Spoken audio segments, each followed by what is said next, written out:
From the moment she stepped into adolescence, society began shaping her perception of worth. She was told, through media, attention, and social dynamics, that her value as a woman lies in her appearance.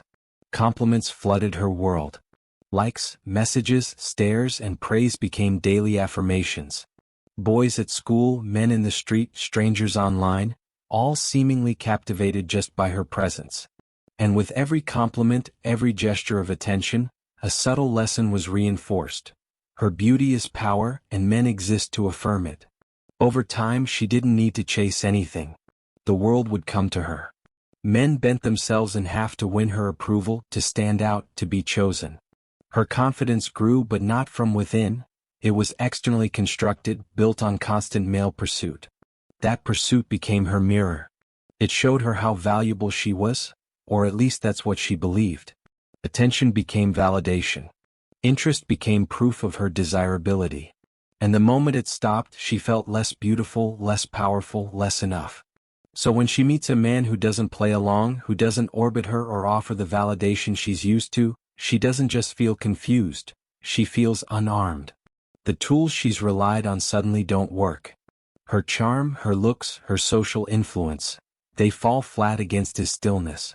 She doesn't know how to respond because he isn't like the rest. He doesn't try to impress her.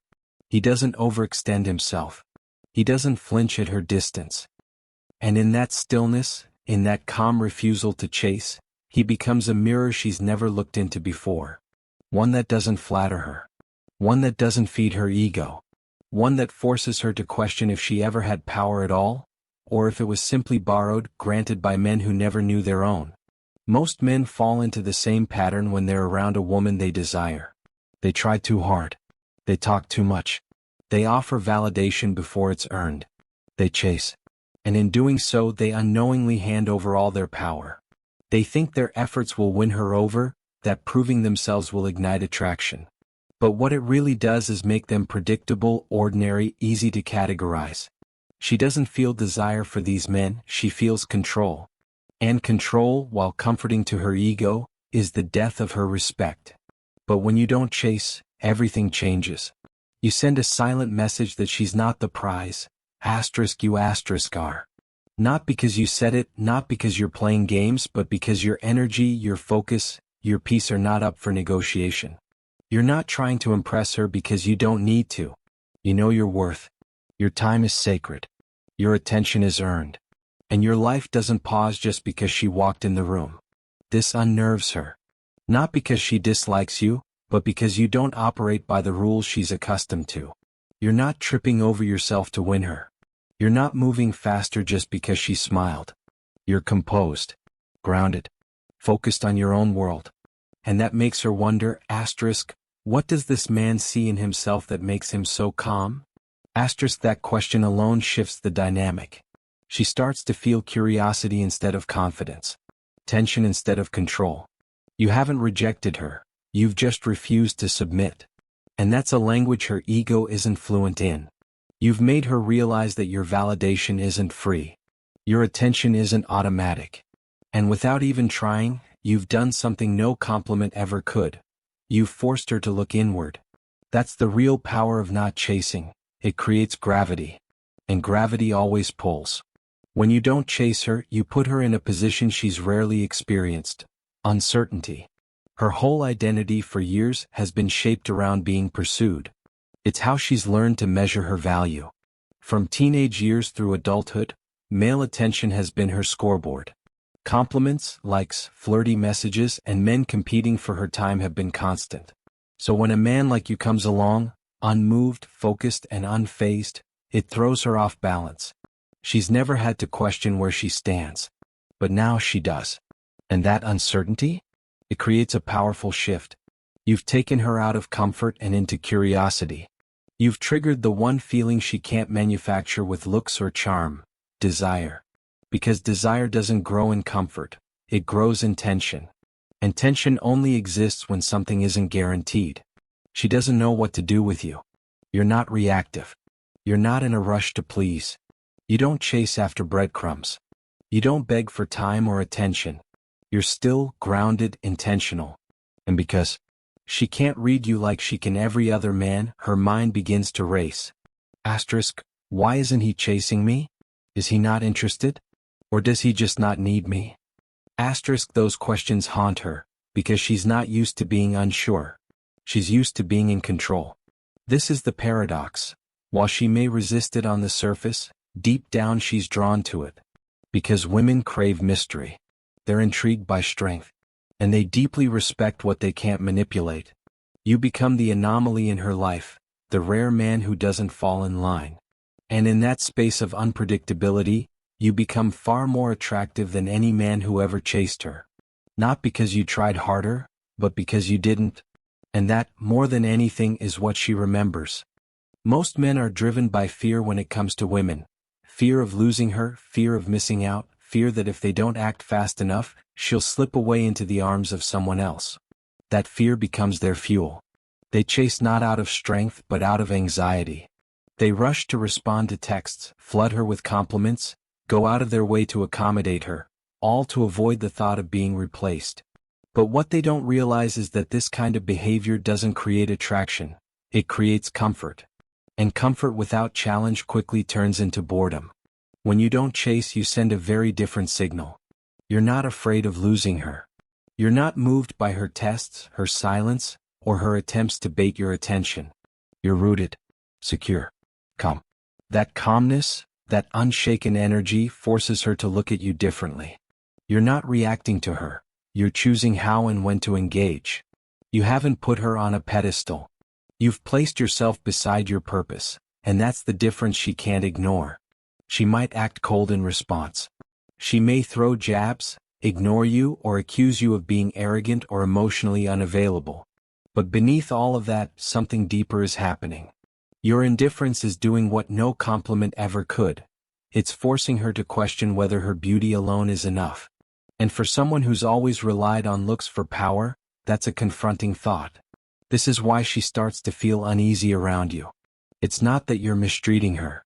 You're just not worshiping her, and that's new. That's rare. That's powerful. Because now she's not in control of the dynamic. You are.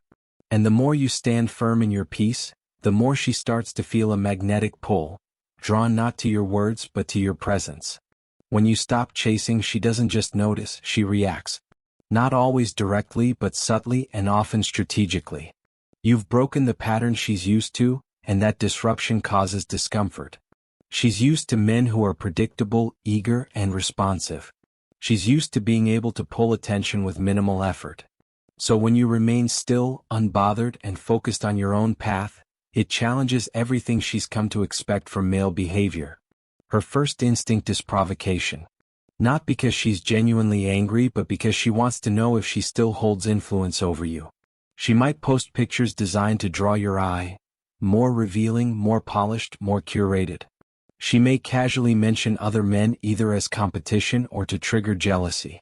Or she might throw sarcasm your way, make passive-aggressive comments, or test boundaries, just to get a reaction. But all of these moves serve one purpose: to see if you'll bite. She's not seeking connection in these moments, she's seeking confirmation. She wants to know if you still care. She can still get a rise out of you. She can still control your focus. Because if she can't, it means something she's relied on her entire life. Her ability to pull male attention is losing its grip. But when you remain calm, when you don't flinch, don't react, and don't validate her provocations, it unsettles her even more. The tools that worked on every other man fail on you. And that failure forces her to shift her focus. She stops questioning your interest and starts questioning her own value. Not because you said anything but because your silence speaks louder. She thought she could keep you on a string, but instead you showed her the power of restraint. And restraint is far more magnetic than desperation ever will be. When you don't chase, she doesn't disappear quietly, she creates distance with intention.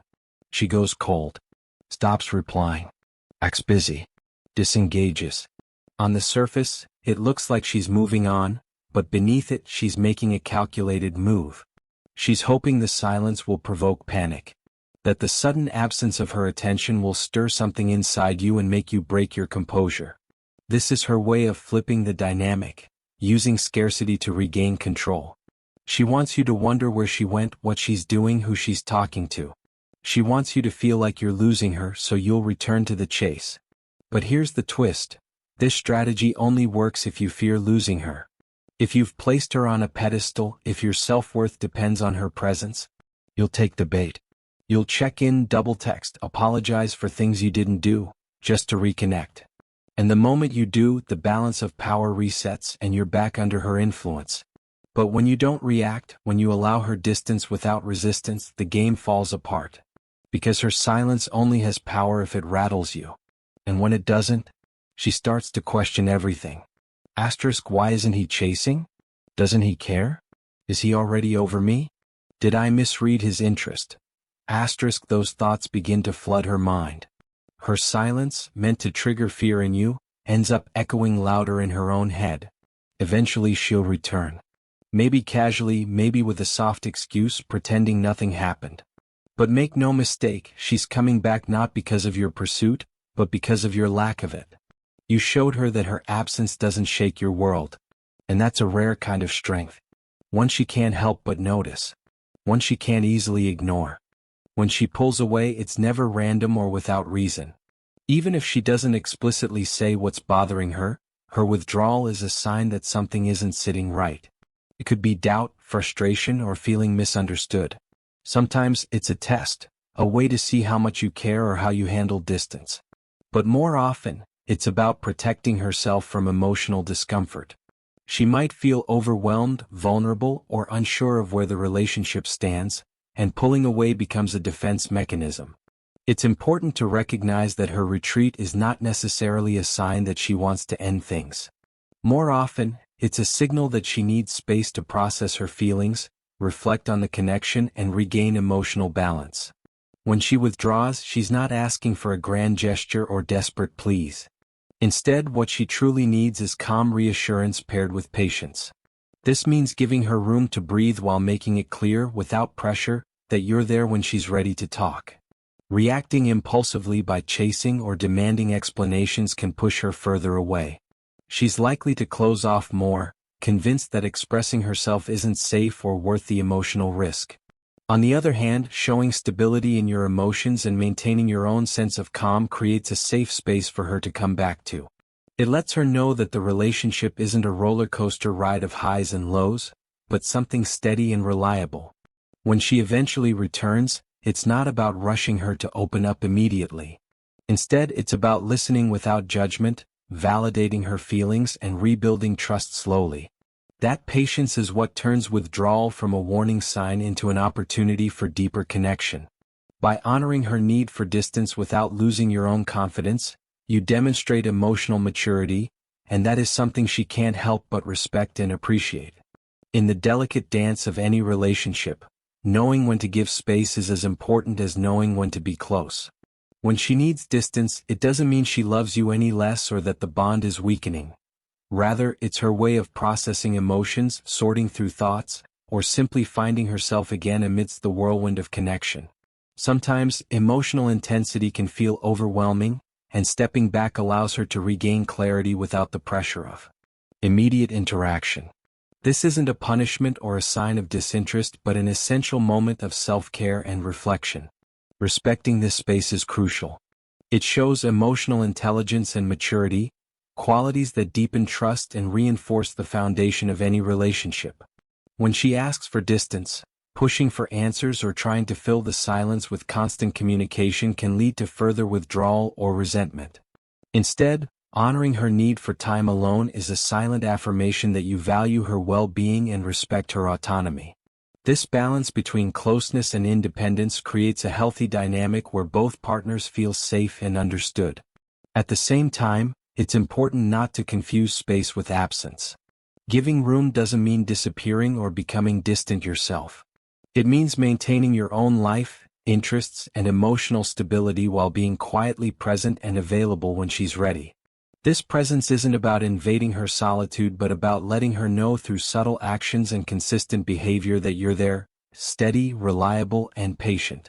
When the time is right, she'll naturally gravitate back toward connection, feeling refreshed and more willing to share openly. This cycle of closeness and distance strengthens the relationship. making it more resilient to challenges and deeper in emotional intimacy. By learning to navigate these moments with empathy and respect, you create a space where love can grow freely, without suffocation or fear, allowing both of you to thrive individually and together.